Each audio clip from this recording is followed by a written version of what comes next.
everybody. My name's AnnMarie and I'm a person in long-term recovery. And for me that means that I haven't used alcohol or other drugs for over 20 years now.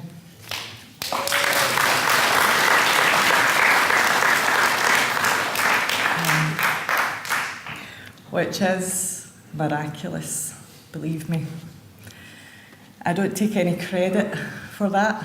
I would give all credit to members of the Mutual Aid Fellowship that I am part of and a loving higher power who I do not understand.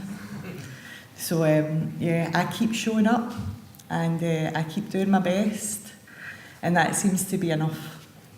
I have a life today beyond my wildest dreams, and for me that's really simple. What that means is I have a 15-year-old son who I have never raised a hand to, and I can count on one hand the amount of times I've raised my voice at that child. And having come from a background where violence was the norm and fear was the norm, I find that that is probably my greatest achievement. So there's something about intergenerational inoculation happening, and something also about a long line of alcoholics and addicts, and I'm talking about my parents and my grandparents and their parents, and a long line of maybe trauma and poverty and starvation, Irish Catholic, all the stuff that goes with that. And it took me a long time in recovery, probably 15 years, to try and stop fixing something that I never broke. I don't know if anybody identifies with that, I'm getting a few nods. But yeah, it was broke generations before me. So yeah, there's been quite a lot of intense work going on for me personally. One of my closest friends has recently entered into recovery again. It's a girl that I've been friends with since I was 5 years old. And I've also started to, I can feel myself stretching and growing again. And anybody that's in recovery will know what I mean, and I'm quite vulnerable. So this work never stops. There are no days off. But I'm not being a martyr or anything. That I wouldn't change it for the world. I think we get to lead lives that are hugely extraordinary, and not everybody makes it. There's very few of us make it. So I'm very blessed to be standing here today. I just quickly want to be running through something, along the lines of, we're going to hear from quite a few speakers, and I just want to maybe prep them. I've not had the chance to train them. We do train people in how to share their stories in the most powerful way. So I just want to prep, especially the 12-steppers who are going to share. One of the things that I said when I introduced myself there was, my name's AnnMarie and I'm a person in long-term recovery. And for me that means that I haven't used alcohol or other drugs. So what I'm doing is I'm telling you about my pathway, which is abstinence. I'm telling you how long that is. And I'm using the phrase very specifically, alcohol and other drugs, because alcohol is a drug. And our whole society is in collective denial about alcohol, so your Chablis and my crack pipe are not the same, but actually they are. They're exactly the same. You medicate with a Beaujolais, I medicate with heroin. There's no difference. There's certainly no difference in my mind. There might be in yours, there might be in culture, there might be in denial, but there isn't, if you think about it. And someone who I love and who's also in long-term recovery said to me the other day, because we were talking about the phrase substance use disorder, and it's quite clunky, but we get why we use it, and why addiction's gone out of fashion and why addicts going out of fashion. And he said, for him the appropriate phrase would be self-medicator. And You know, that man will be burying his nephew who died at 40, East End of Glasgow, died a few days ago, massive heart attack. Him, his brothers, these are all the boys that helped me sustain my recovery, and women as well. Mainly the women actually now, but good pals with the guys as well. You know, most of these guys grew up in the 70s and 80s and they never had hope in hell. Their communities were ravished, devastated. There was no work. Heroin was self-medication. So he said that to me the other day about being self-medicators. Essentially, we're self-medicators. And I don't think there's anybody in this room, whether you identify yourself as a person with a substance use disorder or a person in recovery, who can identify with self-medication in one way or another. And I know for many of us as well, when we have the grace and the peace and the often professional help or help from other people to let go of our initial addiction, harmful, whatever that might be, you know, the other behavioural addictions pop up or other substance addictions pop up as well. I heard Mark talking about it many times about, you know, whack-a-mole. So, you know, I stopped using heroin and crack, and all of a sudden I was smoking 60 B&H a day, whereas I was probably only smoking 20 B&H a day, you know. Benson and Hedges. I've not smoked for a long time, but that is the only drug that I've relapsed on in those 20 years, and it is my primary addiction. It was the first drug I picked up when I was 11 years old. And again, I don't take any real credit for that. It's definitely been a power out with myself that's helped. So when I'm asking, if you're a 12-stepper and you're here today and you're going to share your story, I'm going to ask you not to use the word addict. I'm going to ask you to, you know, and that's, I have to say as well, that is perfectly acceptable. I'm a member of a 12-step fellowship. It's part of my culture in that fellowship to use the word clean and to use the word addict. But what it means out with that culture, what it means in this room, what it means when we speak to the general public, the research tells us people think we're still using.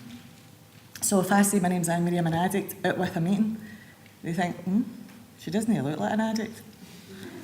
But she must be, if she's saying she is, you know.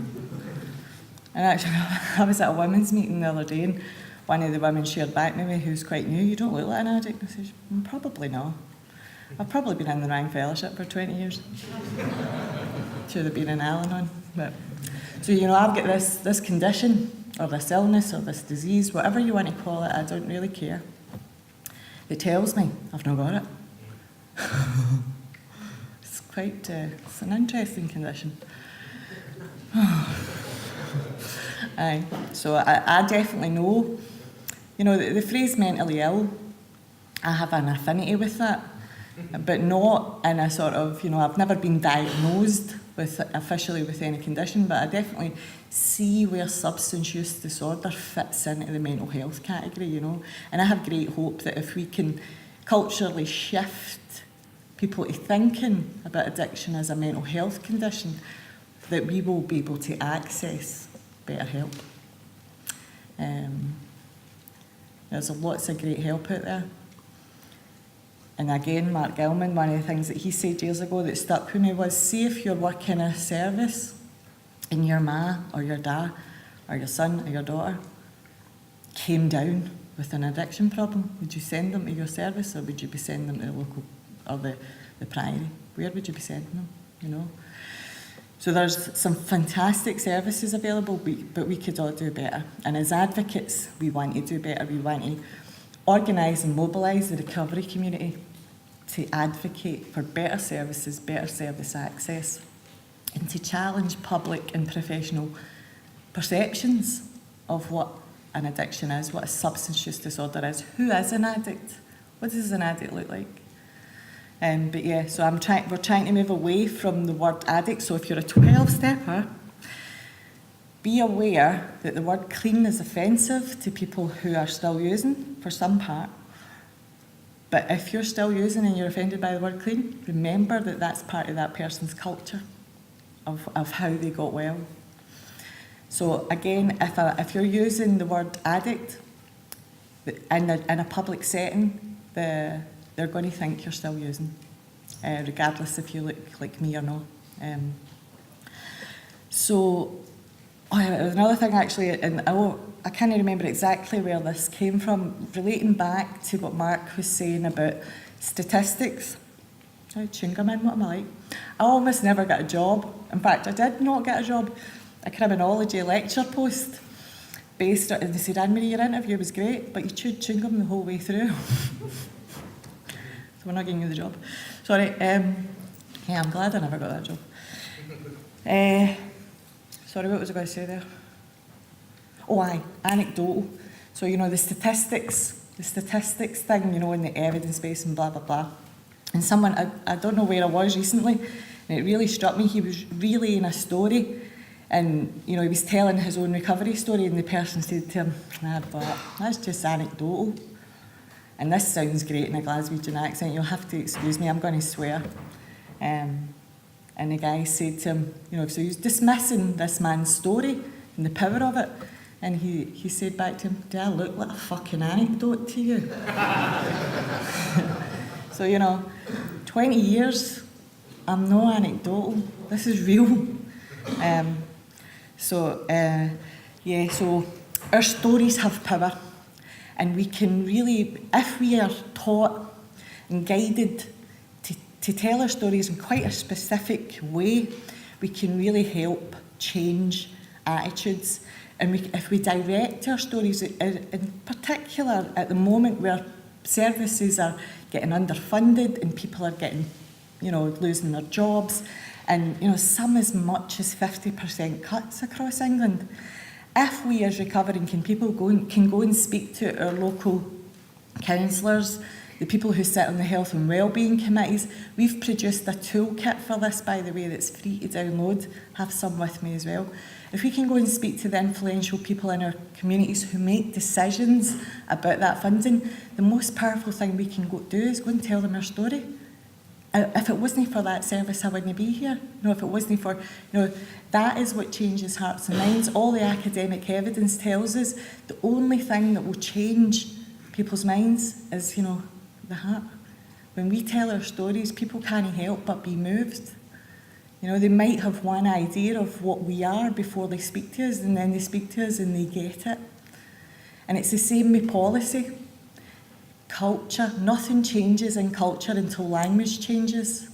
And that's part of what we're trying to do as an organisation, change the language, change the conversation, raise the debate. So our stories have power. As I say, we provide training on this. I think we've charged once for it, but if you pay my train fare, we'll train as many of you as possible.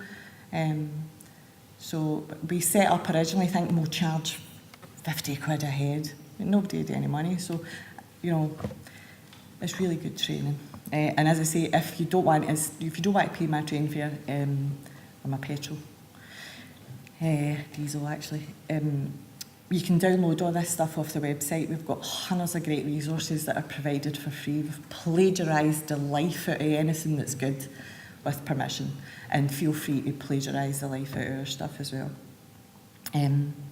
So advocacy with anonymity, again, if there's any 12-steppers here, we have a wee leaflet and we also have a much bigger toolkit. If you want to do this properly, if you want to be an advocate, but not break the traditions, which is incredibly important. I haven't done that today, but there's a specific way you can tell your story without breaking the traditions. Come and talk to me and take some of our information. Mark's lecture that he spoke about earlier is on the website. It's on the news section. It's up there already. I'm so clever. I'm so on it. I managed to get it up. Anything else I need to say? All of this will be on the website as well when Dave sorts it all out. He's not getting paid until it's done. I'm holding back. Only good. Maybe not. So yeah, all of this with your permission as well. If you do not want your story on the website, let me know and we'll cut it out. So just finally, yeah, there's lots I can say about language, but I don't really want to bore you and I don't want to start training you. There's very specific places you can go and tell your story that will influence people, like in England, in your health and wellbeing boards, and your local councillors, your local church leaders. Go and tell them your story. Our stories have power and hope. I'll leave it there, thank you.